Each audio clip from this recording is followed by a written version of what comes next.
এসো না আল্লাহর নামে গান গাই, এসো না মন প্রাণ জোড়াই, এসো না মন প্রাণ জোড়াই, এসো না আল্লাহর নামে গান গাই, এসো না মন প্রাণ জোড়াই, এসো না মন প্রাণ জোড়াই।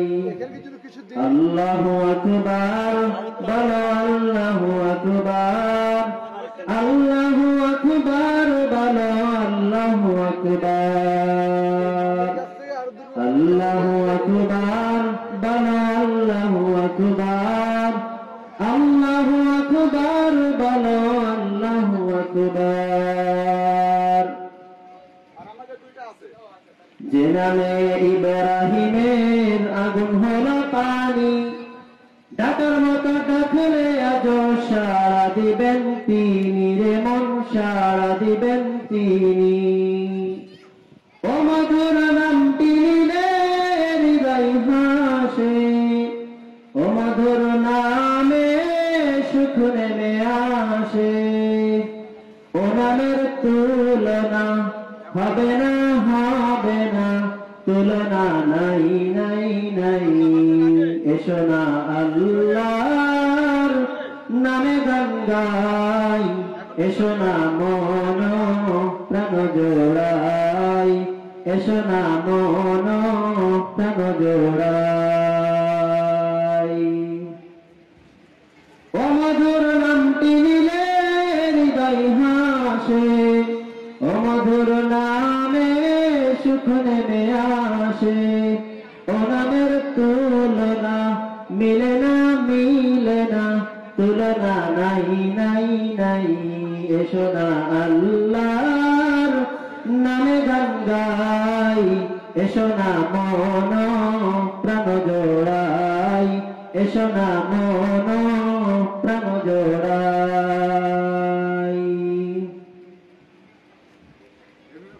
ও নামের ও মধুর নামটি মিটাই হতাশার জ্বালা, গলেতে পারো নামের মালা। ও মধুর নামটি মিটাই হতাশার জ্বালা, গলেতে পারো নামের মালা। ও নামের তুলনা হবে না, হবে না, তুলনা নাই নাই নাই। এসো না আল্লাহর নামে গান গাই, এসো না মন প্রাণ জোড়াই, এসো না মন প্রাণ জোড়াই। আলহামদুলিল্লাহ, বাইতুল নূর জামে মসজিদের উদ্যোগে অষ্টম বার্ষিক তাফসীরুল কোরআন ওয়াজ মাহফিলের সম্মানিত সভাপতি, প্রধান আলোচক, বিশেষ আলোচক, বিশেষ অতিথিবৃন্দ, পর্দার অন্তরালে অবস্থানরত শ্রদ্ধা সম্মানিত আমার মা এবং বোনেরা, আওয়াজ করে বলতে হবে সমস্ত প্রশংসার মালিককে, সমস্ত ক্ষমতার উৎসকে। কেউ যেটা পারে না সেটা পারে কে? কেউ যেটা দেখে না সেটা দেখে কে? কেউ যেটা শুনেন না সেটা শুনেন কে? সে আল্লাহ পাক রব্বুল আলামিনের দরবারে আমরা হৃদয়ের গহীন থেকে সমস্ত শক্তিকে গলার মাঝ বরাবর এনে সমস্যার উচ্চ কণ্ঠে শরীরের সমস্ত শক্তিকে উজাড় করে দিয়ে কালিমাতুশ শুকর পড়ে আলহামদুলিল্লাহ। আলহামদুলিল্লাহ, আল্লাহ পাক রব্বুল আলামিনের মেহেরবানি যে আল্লাহ পাক রব্বুল আলামিন আমাদেরকে এই কোরআনের মাহফিল, হাদিসের মাহফিল, জান্নাতের বাগানে কিছু সময় দেওয়ার মতো তৌফিক দান করেছে। এজন্য রব্বে কারিমের বড় মেহেরবানি। সকলে আবারও কালিমাতুশ শুকর পড়ি আলহামদুলিল্লাহ। দেখা যাচ্ছে দোকানপাটে লোকের সমাগম বেশি।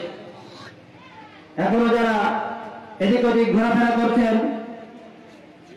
দ্রুত মাহফিলের প্যান্ডেলে এসে বসে যান। যারা প্রতিযোগী বন্ধু ছিলেন, ছোট ছোট তলবে এলেন যারা ছিলেন, সকলে দোকানপাট থেকে মাহফিলের স্টেজে সকলে চলে আসো। যে যেখান থেকে মাহফিলের আওয়াজ শুনতেছেন সকলেই মাহফিলের প্যান্ডেলে এসে জুড়ে মিলেমিশে বসে যান। আল্লাহর কোরআন থেকে, বিশ্বনবীর হাদিস থেকে কিছু কথা বলার প্রয়াস পাবো। ওমা তাওফীকুল মালিকুল আজিজুল আল্লাহ। মুহতারাম হাজিরিন, আমরা এমন এক সময় অতিক্রান্ত করছি, আমরা এমন এক সময় অতিবাহিত করছি যে সময় আমরা নির্বিঘ্নে নিশ্চিন্তায় নামাজ পড়তে পারছি, তাফসীরুল কোরআন মাহফিলের আয়োজন করতে পারছি, নির্বিঘ্নে আল্লাহ তাআলার ইবাদত বন্দেগী করতে পারতেছি। কিন্তু বিশ্বের কোণে কোণে, বিশ্বের প্রান্তে প্রান্তে আমার মুসলমান ভাইয়েরা ভালো নাই। ফিলিস্তিনে আমার মুসলমান ভাইয়েরা ভালো নাই, আরাকানে আমার মুসলমান ভাইয়েরা ভালো নাই, সর্বশেষ ইন্ডিয়ায় আমাদের মুসলমান ভাইয়েরা ভালো নাই। তারা ইচ্ছা করলেও নামাজ পড়তে পারতেছে না, তারা ইচ্ছা করলেও রোজা রাখতে পারতেছে না, তারা ইচ্ছা করলেও এলদিন শিক্ষা করার উদ্দেশ্যে মাদ্রাসায় পড়তে পারতেছে না। কারণ তাদের মাদ্রাসা, তাদের বাড়িঘর, তাদের মসজিদ, সেগুলোকে বুলডোজার দিয়ে মাটির সাথে মিশিয়ে দিয়ে তাদের অঞ্চলটাকে মৃত্যু করে রাখা হয়েছে। সকলে বলেন ঠিক কিনা? ফিলিস্তিনের মতো জায়গায় যেখানে বাইতুল মাকদিস রয়েছে, মসজিদুল আকসা রয়েছে, সেখানে মুসলমানদেরকে অত্যাচার এবং নির্যাতন করা হচ্ছে। মায়ের কাঁধে সন্তানের লাশ, বাবার কাঁধে সন্তানের লাশ, সন্তানের কাঁধে পিতার লাশ, পিতার কাঁধে ছোট্ট শিশুর লাশ। ইসরায়েলি হায়না বাহিনীর আক্রোশে, তাদের আক্রমণে ছোট্ট ছোট্ট বাচ্চারা বোমের আওয়াজে আকাশে উড়ে যাওয়ার মতো অত্যাচার তাদের সহ্য করতে হচ্ছে। এক কথায় মুসলমানরা সারা দুনিয়ায় নির্যাতিত, নিষ্পেষিত। ভারতে সর্বশেষ ওয়াকফ বিল আইন পাশ করে মুসলমানদের হৃদয়ের মধ্যে রক্তক্ষরণ করেছে, মুসলমানদের হৃদয়ের মধ্যে চপেটাঘাত করেছে। মুসলমানদেরকে সারা বিশ্ব থেকে উৎখাত করার এক হীন চক্রান্ত তারা পরিচালনা করছে। মুহতারাম হাজিরিন, এই ওয়াকফ বিল আইনের মূল কথা হল মুসলমানদের সম্পত্তি যেটাকে ওয়াকফ করে দেওয়া হয়েছে আল্লাহর জন্য, সেই সম্পত্তিতে হিন্দুত্ববাদীরা ভাগ বসানোর পায়তারা করছে। হিন্দুত্ববাদী মোদী বাহিনী তারা মুসলমানদের ওয়াকফ কৃত যে জায়গা জমি আছে, সেই জায়গা জমিতে যত মসজিদ মাদ্রাসা আছে সেগুলোকে ভেঙে চূর্ণ বিচূর্ণ করে দিচ্ছে। চিল্লায় পড়েন নাউজুবিল্লাহ। সম্মানিত হাজিরিন, তারা যে নিয়মটা করেছে সেই নিয়মটা হলো মসজিদের কমিটিতে শুধু মুসলমানরা থাকতে পারবে না, প্রত্যেকটা মসজিদে কমপক্ষে 2টা করে হিন্দু ওই মসজিদের কমিটির মধ্যে ঢুকাতে হবে। একটু বলুন তো, আপনার মসজিদের কমিটিতে যদি 2 জন হিন্দু ঢুকায় তাহলে আপনার মসজিদটা কি ভালোভাবে চলবে? আপনি কি স্বাধীনভাবে আল্লাহর কোরআনের কথা বলতে পারবেন? আপনি কি স্বাধীনভাবে আপনার মসজিদটাকে পরিচালনা করতে পারবেন? না, পারবেন না। 2 দিন পরে আপনার মসজিদের মধ্যে ওই হিন্দুরাই বলবে মূর্তি এনে রাখা লাগবে, নতুবা মসজিদ থাকবে না। এমন একটা পরিস্থিতি সারা দুনিয়ায় আজ বিরাজমান। সারা দুনিয়ায় মুসলমানদেরকে ইহানত করা হচ্ছে, লাঞ্ছিত, বঞ্চিত, অত্যাচারিত, অপমানিত করা হচ্ছে। মুহতারাম হাজিরিন, এই সকল কাহিনী বলার একটা উদ্দেশ্য হল মুসলমানদের উত্তরণের পথ এবং পন্থা বিশ্বনবী সেই 1450 বছর পূর্বে আমাদেরকে বাতলে দিয়ে গিয়েছেন।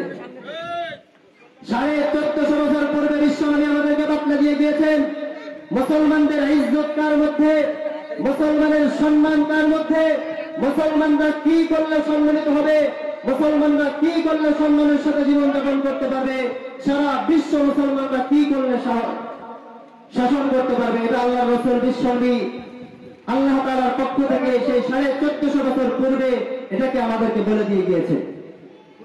মুহতারাম হাজিরিন, আল্লাহ রাসূল বিশ্বনবী মুহাম্মদুর রাসূলুল্লাহ আল্লাহ তাআলার পক্ষ থেকে যে বাণীটা আমাদেরকে দিয়ে গিয়েছেন যে তোমাদেরকে যদি বিশ্বের বুকে সম্মানের সাথে বাঁচতে হয়, বিশ্বের বুকে ইজ্জতের সাথে জীবনটাকে বাঁচিয়ে রাখতে হয়, তাহলে তোমাদের আল্লাহর দ্বীনের জন্য জিহাদের ময়দানে অবতীর্ণ হতে হবে। আল্লাহ রাসূল বিশ্বনবী বলেন, আল জিহাদু মাদিন ইলা ইয়াউমিল কিয়ামাহ, জিহাদ হলো এমন একটা ইবাদত যেটা কিয়ামত পর্যন্ত অবতীর্ণ থাকবে, কিয়ামত পর্যন্ত অবশিষ্ট থাকবে। কিন্তু জিহাদকে আমাদের পশ্চিমা বিশ্বের কিছু ধরাধারী কিছু নেতারা তারা জিহাদকে জঙ্গিবাদী বলে সাব্যস্ত করতে চায়। কিন্তু তাদের ভাষায় আমরা বলতে চাই, জিহাদ is the not a terrorist act, it's a mission to establish piece in the world. জিহাদ কোন সন্ত্রাসী কার্যক্রম নয়, বরং জিহাদ হলো বিশ্বের বুকে শান্তি প্রতিষ্ঠা করার মিশন। চিল্লায় কোন ঠিক কিনা? জিহাদ হলো কোন সন্ত্রাসী কার্যক্রম নয়, জিহাদ হলো বিশ্বের বুকে শান্তি প্রতিষ্ঠার মিশন। মুসলমানরা যতদিন জিহাদের ময়দানে অবতীর্ণ হয়েছিল, মুসলমানরা যতদিন জিহাদের ময়দানে অগ্রসর হয়েছিল, মুসলমানরা জিহাদের ময়দানে অগ্রসর হওয়া পর্যন্ত তারা সম্মানের সাথে জীবনযাপন করেছে। মুহতারাম হাজিরিন, সর্বশেষ দেখেছেন আফগানিস্তানের মুজাহিদরা তারা দাড়ি টুপি পাগড়ি নিয়ে ন্যাটো বাহিনীর বিরুদ্ধে জিহাদের ময়দানে অবতীর্ণ হয়েছে। তারা নাকে খড় দিয়ে আব্বা আব্বা করতে পালাতে বাধ্য হয়েছে। চিল্লায় কোন ঠিক কিনা? আমেরিকার বিশাল সৈন্যতা, আমেরিকার সৈন্য বাহিনীরা জিহাদের কাছে পরাভূত হয়ে, মোল্লাদের কাছে, মুন্সিদের কাছে পরাভূত হয়ে, পরাজিত হয়ে, অপমানিত, লাঞ্ছিত হয়ে তারা মুসলমানদের মাটি ছাড়তে বাধ্য হয়েছে। এই সকল কথাটা আমি ইতিহাস জানানোর জন্য একটু বলতেছি যে মুসলমানরা যতদিন জিহাদের ময়দানে ছিল, মুসলমানরা যতদিন আল্লাহর দ্বীনের উপর অটল এবং অবিচল ছিল, ততদিন মুসলমানরা ইজ্জতের জীবনযাপন করেছে, মুসলমানরা স্বাধীনতার জীবনযাপন করেছে, মুসলমানদের উপর অত্যাচার এবং নির্যাতন কেউ করতে পারে নাই। চিল্লায় গান ঠিক কিনা? এখন জিহাদের ময়দানে যুদ্ধ আমরা করতে গেলাম আর হয়ে গেল এরকম না। মুহতারাম হাজিরিন, সৈনিক হওয়া, ইসলামের সৈনিক হওয়া কোন সাধারণ বিষয় নয়। ইসলামের একজন সৈনিক হওয়া, দুনিয়ার বুকে ইসলামের একজন সৈনিকের খাতায় নাম লেখানো, এটা কোন সাধারণ বিষয় নয়। দুনিয়ায় একটা সেনাবাহিনী, নৌবাহিনী, বিমান বাহিনী, এমনকি সাধারণ বেসামরিক পুলিশ বাহিনীর সদস্য যদি হতে হয়, মুহতারাম হাজিরিন, কিছু ক্রাইটেরিয়া, কিছু মানদণ্ড লাগে না? নাই লাগে না? লাগে না? কিছু মানদণ্ড লাগে, কিছু ক্রাইটেরিয়া লাগে, কিছু বৈশিষ্ট্য তার মধ্যে থাকা লাগে। একটা 3.5 ফুট একটা মানুষ যদি সেনাবাহিনীতে ভর্তি পরীক্ষা দিতে যায়, ও কি টিকবে? কি বলেন? 4 ফুটের একটা মানুষ যদি পুলিশে অ্যাপ্লাই দিতে যায়, সে কি পুলিশে টিকবে? বলেন, টিকবে না। ঠিক তেমন আল্লাহ পাক রব্বুল আলামিন যাদের মাধ্যমে তার সুমহান দ্বীনকে দুনিয়ার বুকে কায়েম করবেন, তাদের কি কিছু ক্রাইটেরিয়া, কিছু মানদণ্ড থাকার প্রয়োজন আছে না নাই? অবশ্যই অবশ্যই তাদের কিছু ক্রাইটেরিয়া, কিছু মানদণ্ড থাকার প্রয়োজন রয়েছে। আমার আল্লাহ পাক রব্বুল আলামিন কোরআনের মধ্যে বলেন, ফাসাউফা ইয়াতিল্লাহু বিকওমিন ইউহিব্বুহুম ওয়া ইউহিব্বুনা। আল্লাহর দ্বীনের একজন সৈনিক হতে হলে, আল্লাহর দ্বীনের একজন মুজাহিদ হতে হলে তোমাকে 6টা গুণে গুণান্বিত হতে হবে, তোমাকে 6টা গুণের অধিকারী হতে হবে। তোমাদের মধ্যে যদি 6টা গুণ থাকে, আমার আল্লাহ পাক রব্বুল আলামিন তোমার এই নামটাকে আল্লাহর দ্বীনের একজন সৈনিকের খাতায় তোমার নামটাকে রিক্রুট করে নেবেন। চিল্লায় কোন সুবহানাল্লাহ। আল্লাহ পাক রব্বুল আলামিন যে 6টা বৈশিষ্ট্য আল্লাহর দ্বীনের একজন সৈনিক হওয়ার জন্য বর্ণনা করেছেন, আমি একটা একটা করে সেই বৈশিষ্ট্যগুলো, সেই ক্রাইটেরিয়াগুলো বলবো। আপনারা নিজেদের জীবনের মধ্যে এই ক্রাইটেরিয়াগুলো ক্রাইটেরিয়া গুলো বাস্তবায়ন করে আল্লাহর দ্বীনের সৈনিক হওয়ার জন্য চেষ্টা করবেন। পারবেন কি পারবেন না? আল্লাহ তাআলা তৌফিক দান করুন। সর্বপ্রথম যে ক্রাইটেরিয়া, যে মানদণ্ড আপনাদের লাগবে, সর্বপ্রথম আল্লাহ পাক রব্বুল আলামিন আপনাকে দেখে পছন্দ হওয়া লাগবে যে এই বান্দাকে দিয়ে আমার দ্বীনের একজন সৈনিকের কাজ হবে, একে দিয়ে আমার দ্বীন বিজয় হবে, একে দিয়ে কিছু হবে। একে যদি আমার দ্বীনের খাতায় রিক্রুট করে নেই, লিপিবদ্ধ করে নেই, তাহলে আমার দ্বীনের কিছু উপকার হবে। সর্বপ্রথম আল্লাহ তাআলা আপনাকে দেখে পছন্দ করতে হবে। যেমন আপনি সেনাবাহিনীতে ইন্টারভিউ দিতে গেলে, পুলিশ বাহিনীতে, বিমান বাহিনীতে, নৌবাহিনীতে ইন্টারভিউ দিতে গেলে কর্তৃপক্ষ যদি আপনাকে দেখে পছন্দ করে তবে আপনি সিলেক্টেড, নতুবা আপনি আনসিলেক্টেড। কথাটা ঠিক কিনা? ঠিক তেমন আল্লাহ পাক রব্বুল আলামিন যদি আপনাকে সিলেকশন করে দেয় আরশে আজিম থেকে, তবে আপনি সিলেক্টেড। এই কথা আপনি মনে করতে পারেন না যে আমাকে বাদ দিয়ে কোনো কিছু হবে না, আমি বাদ দিয়ে ইসলাম চলতে পারে না, আমি ছাড়া ইসলামের কোনো উপকার হবে না। আমার আল্লাহ পাক রব্বুল আলামিন হাজারবার দেখিয়ে দিয়েছেন, হাজারবার দেখিয়ে দিয়েছেন সাধারণ মানুষকে দিয়ে আল্লাহ পাক রব্বুল আলামিন দ্বীনের বড় কাজ দিয়েছেন। আর বড় বড় ক্ষমতাধর, বড় বড় ক্ষমতাবান, বড় বড় ক্ষমতাবাদীরা তারা সিংহাসনে বসেছিল, কিন্তু আল্লাহ পাক রব্বুল আলামিন তাদেরকে কান ধরে টেনে ওই সিংহাসন থেকে টেনে ফেলে দিয়েছেন। চিল্লাই কোন ঠিক কিনা? অতএব বোঝা গেল আল্লাহ পাক রব্বুল আলামিন যাকে চান, যার মাধ্যমে দ্বীন বিজয় করতে চান, তার মাধ্যমেই আল্লাহ পাক রব্বুল আলামিন দ্বীনের কাজ দিবেন। কোন ভাওতাবাজি এখানে চলবে না। চিল্লাই কোন ঠিক কিনা? অতএব আল্লাহ পাক রব্বুল আলামিনের দ্বীনের সৈনিক হতে হলে সর্বপ্রথম আল্লাহ তাআলার মাহবুব হওয়া লাগবে, আল্লাহর মহাব্বতের পাত্র হওয়া লাগবে। এটা হলো সর্বপ্রথম ক্রাইটেরিয়া। আপনি যত বড় ব্যক্তি হন না কেন, আপনার চেহারা যত সুন্দর হোক না কেন, আপনার বংশ যত বড় হোক না কেন, আপনি যত ধনী হন না কেন, কোনো কাজে আসবে না যদি আল্লাহ তাআলার নিকট আপনি প্রিয় বান্দা না হন। আপনার কোনো কাজ নাই। চিল্লাই কোন ঠিক কিনা?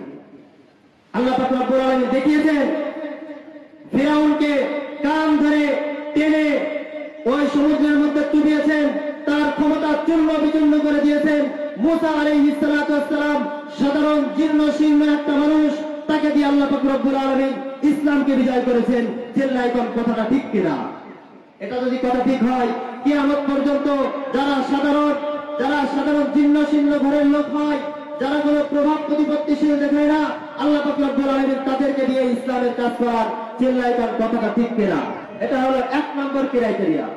আল্লাহ দ্বীনের একজন সৈনিক হতে হবে। ক্রাইটেরিয়া নম্বর 1, আপনি যেই হন না কেন, আপনার বংশ পরিচয় যাই হোক না কেন, কোনো কাজ হবে না। আল্লাহ তাআলার পছন্দনীয় হওয়া লাগবে। 2 নম্বর ক্রাইটেরিয়া হলো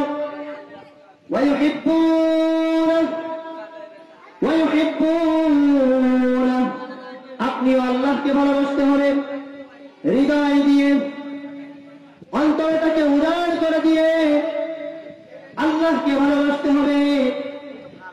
আল্লাহ পাক রব্বুল আলামিন আপনাকে ভালোবাসতে হবে, আপনিও আল্লাহকে ভালোবাসতে হবে।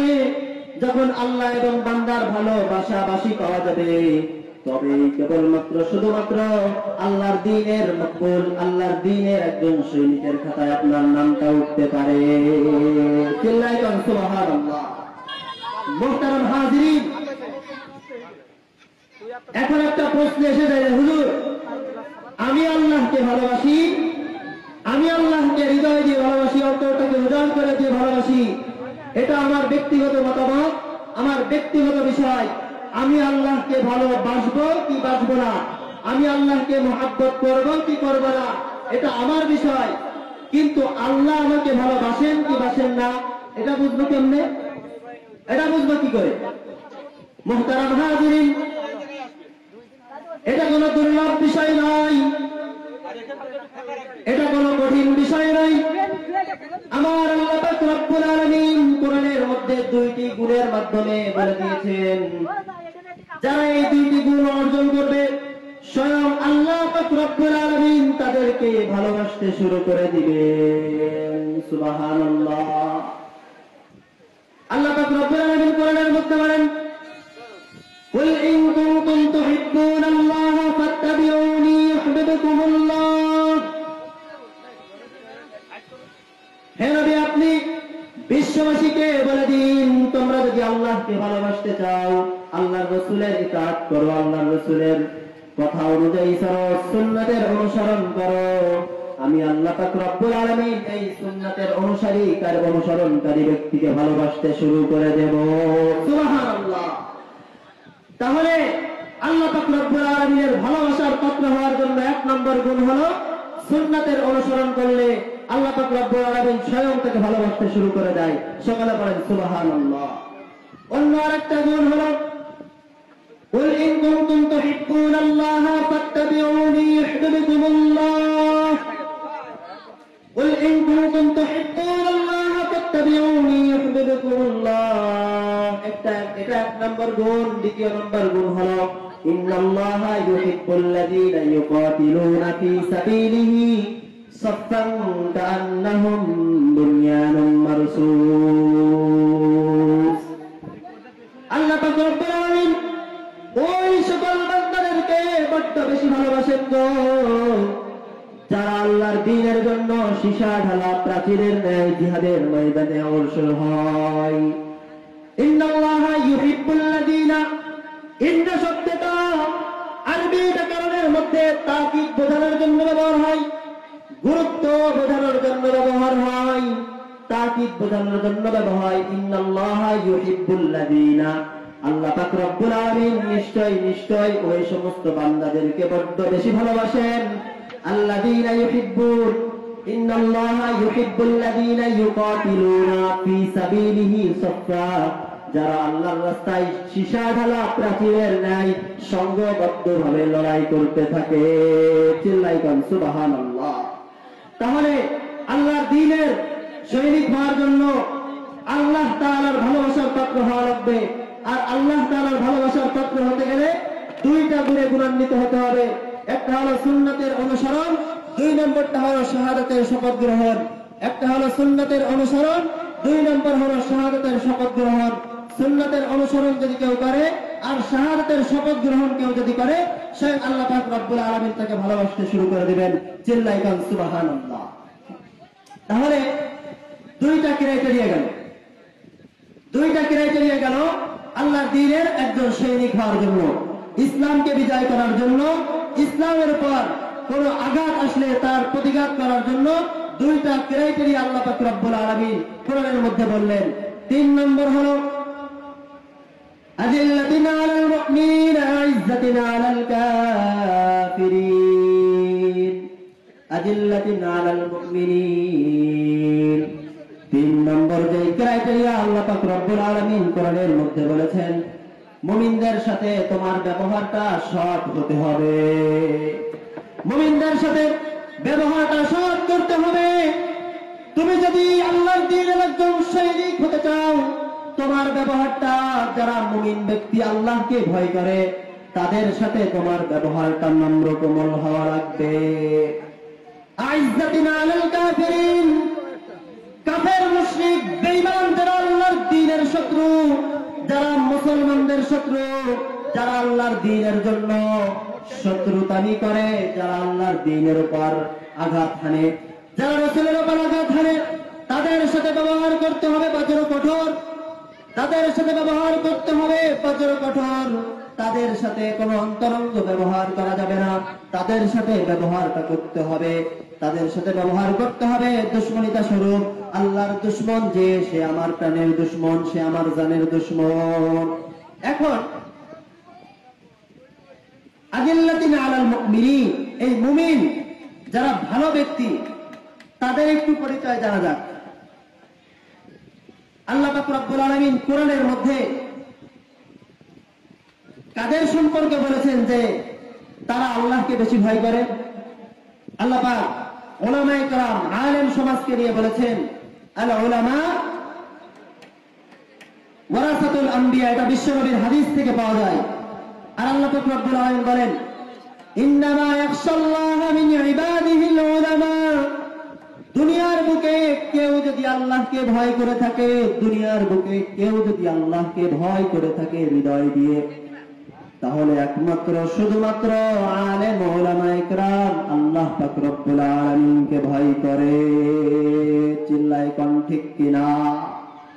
মানে কেউ ভয় করে না, কিন্তু যদি একজনও ভয় করে সেটা হবে আলেম, কারণ তারা জানে বেশি, তারা জানে বেশি, তারা মানে বেশি। অন্যরাও ভয় করতে পারে, সমস্যা নাই, কিন্তু আল্লাহ পাক রব্বুল আলামিন এখানে ইন্না শব্দ নিয়ে এসে বলেছেন ইন্নামা ইয়াখশাল্লাহা মিন ইবাদিহিল উলামা, নিশ্চয় আলেম উলামায়ে কেরাম আল্লাহ পাক রব্বুল আলামিনকে ভয় করে। কিন্তু আজকে দেখা যায় উলামায়ে কেরামের সাথে ব্যবহারগুলো খুব ভালো হয় না, তাদের সাথে খারাপ ব্যবহার করা হয়। মসজিদের ইমাম সাহেবকে দাম দেওয়া হয় না, তার সাথে খারাপ ব্যবহার করা হয়। সে একজন আলেম মানুষ, তার সাথে খারাপ ব্যবহার করা হয়। এটা হলো আল্লাহর কোরআনের বিরুদ্ধে একটা কাজ। আল্লাহর রাসূল বিশ্বনবী মুহাম্মদুর রাসূলুল্লাহ সাল্লাল্লাহু আলাইহি ওয়াসাল্লাম হাদিস শরীফের মধ্যে তাদের সম্পর্কে বলেছেন তোমরা চারটা জিনিস করো, পঞ্চম নম্বরে যে ওরা তোমাদের জন্য ধ্বংস কিন্তু অনিবার্য হবেই হবে। হাদিস শরীফের মধ্যে বিশ্বনবী বলেন কুন আলিমান আও মুতাআল্লিমান আও মুস্তামিআন আও মুহিব্বান ওয়ালা তাকুন খামিসান ফাতাহলিক। এক নম্বর হলো কুন আলিমান, দুনিয়ার সকল মানুষ তোমরা আলেম হয়ে যাও, আও মুতাআল্লিমান, যদি আলেম না হতে পারো আলেমের ছাত্র হও। আলেম হতে পারো নাই, সমস্যা নাই, আলেমের ছাত্র হও। আলেমের ছাত্র অনেকে হতে পারে না, আও মুস্তামিআন, তাহলে আলেমের কথা শোনো, ওয়াজ মাহফিলে আসো, ওয়াজ মাহফিলে এসে বসো, আলেম উলামায়ে কেরামের কথা শ্রবণ করো, তারা যেভাবে বলে সে পথে চলো, তাদের বিরুদ্ধাচরণ করো না। এখন মনে করেন কেউ কারাগারে চলে গিয়েছে, কেউ কারাগারে চলে গিয়েছে, সে ইচ্ছা করলেও হুজুরদের কথা শুনতে পারে না, তাদের পরামর্শ শুনতে পারে না, তাদের ওয়াজ শুনতে পারে না, তাদের কথা শুনতে পারে না, আমল করতে পারে না। তার জন্য কি আমল? বিশ্বনবী তাদের জন্য বলেছেন আও মুহিব্বান, হৃদয় দিয়ে অন্তরটাকে উজাড় করে দিয়ে তাদেরকে মহাব্বত করতে থাকো, তাদেরকে ভালোবাসতে থাকো, তাদের সাথে শত্রুতামি করো না। বিশ্বনবীর এক নম্বর কথা হলো কোন আলিমান, তোমরা আলেম হয়ে যাও। আলেম হতে পারো নাই, আলেমের ছাত্র হও। আলেমের ছাত্র হইতে পারো নাই, আলেমের কথা শোনো। আলেমের কথাও শুনতে পারতেছে না, আলেমকে মহাব্বত করো। ওয়ালা তাকুন খামিসান, পঞ্চম নম্বরে যে কিন্তু যেও না, পঞ্চম নম্বরে কিন্তু যেও না, ফাতাহলিক ফাতাহলিক ফাতাহলিক, তাহলে কিন্তু ধ্বংস তোমাদের অনিবার্য হবেই হবে। আমি কিন্তু নিজের কোনো কথা বলতেছি না, আমি বিশ্বনবীর হাদিস পড়তেছি আর হাদিসের তর্জমা করে আপনাদের অর্থ বলে দিচ্ছি। এখন আপনারা আলেম বিদ্বেষী হবেন নাকি আলেমকে মহাব্বত করবেন, তাদের কথা শুনবেন, এটা ডিসিশন আপনার।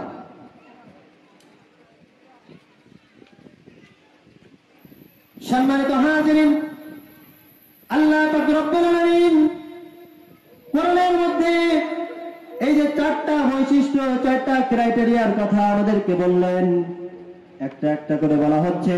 আল্লাহ পাক রব্বুল আলামিন আমাদেরকে সেই অনুযায়ী আমল করার মতো তৌফিক দান করে দিন, সকলে পড়েন আমিন। তাহলে 4 নম্বর ছিল সৎ মানুষদের সাথে তার ব্যবহারটা হবে নম্র কোমল, অসৎ মানুষ যারা আছে আর আল্লাহ তাআলার দুশমনদের সাথে হবে বজ্র কঠোর তাদের ব্যবহার। 5 নম্বর হলো ইউজাহিদুনা ফি সাবিলিল্লাহ, ইউজাহিদুনা ফি সাবিলিল্লাহ, আল্লাহর দ্বীনের পথে অবিচল অটল থেকে জিহাদের ময়দানে অবতীর্ণ হওয়া হলো 5 নম্বর ক্রাইটেরিয়া। আল্লাহর দ্বীনের জন্য, আল্লাহর কোরআনের জন্য, বিশ্বনবীর জন্য, বিশ্বনবীর ইজ্জতের উপর আঘাত হানার জন্য যদি জীবন দিতে হয়, জীবন দিয়ে রক্ষা করার নাম হলো জিহাদ ফি সাবিলিল্লাহ। জিহাদ ফি সাবিলিল্লাহ হলো আল্লাহর জীবনকে উৎসর্গ করার নাম হলো জিহাদ ফি সাবিলিল্লাহ। আল্লাহর দ্বীনকে বিজয় করার জন্য জীবনকে আল্লাহর রাস্তায় বিলিয়ে দেওয়ার নাম হলো জিহাদ ফি সাবিলিল্লাহ। এই ইউজাহিদুনা ফি সাবিলিল্লাহ 5 নম্বর ক্রাইটেরিয়া, 5 নম্বর মানদণ্ড হলো ইউজাহিদুনা ফি সাবিলিল্লাহ। আল্লাহর দ্বীনের জন্য অবিচল থেকে, আল্লাহর দ্বীনের জন্য অটল থেকে জিহাদের ময়দানে অবতরণ করার শপথ গ্রহণ করতে হবে। এটা হলো 5 নম্বর ক্রাইটেরিয়া।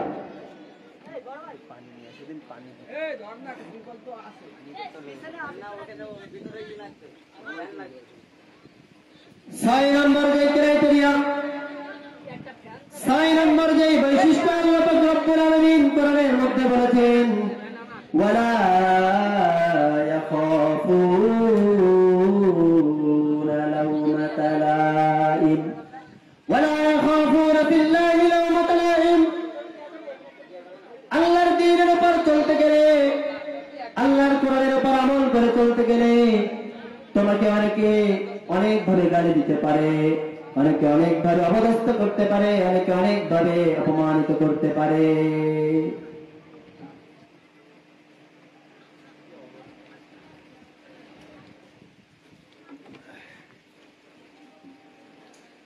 কেউ তোমাকে মৌলবাদী বলে গালি দিতে পারে, কেউ তোমাকে হুজুর বলে গালি দিতে পারে, কেউ তোমাকে কাঠ মোল্লা বলে গালি দিতে পারে, কেউ তোমাকে জঙ্গিবাদী বলে গালি দিতে পারে, কেউ তোমাকে অনেকভাবে অপমানিত অপদস্থ করতে পারে।